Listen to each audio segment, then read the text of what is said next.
তো আজকের ব্রেকফাস্টটা সকাল সকাল বেশ হেলদি চিল্লা দিয়ে স্টার্ট করলাম। চিল্লাটাকে হেলদি করার জন্য বিটরুট, গাজর টাজর সব দিয়ে দিয়েছিলাম, সাথে ছিল দই। তো ব্যাপারটা বেশ হেলদি হয়েছিল। বাড়িতে রাখা ফলগুলো পুরো পুরো নষ্ট হচ্ছিল, তাই ভাবলাম চিল্লাটা না খেয়ে সব ফলগুলো খেয়ে শেষ করব।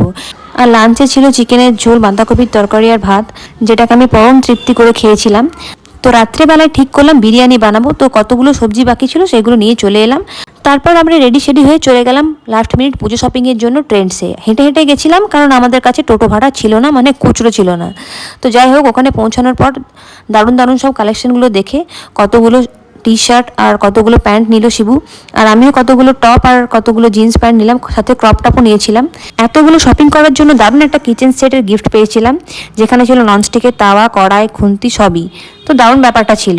বাড়িতে এসে আবার ওই ডিনারের প্রিপারেশনে লেগে পড়লাম। 1 পট বিরিয়ানি বানাবো, আর বাড়ি থেকে চিকেন কষা আর পনির এসেছিল। তো ডিনারটা তো পুরো জমে গিয়েছিল। ভিডিওটা ভালো লাগলে লাইক করে দিও। টাটা।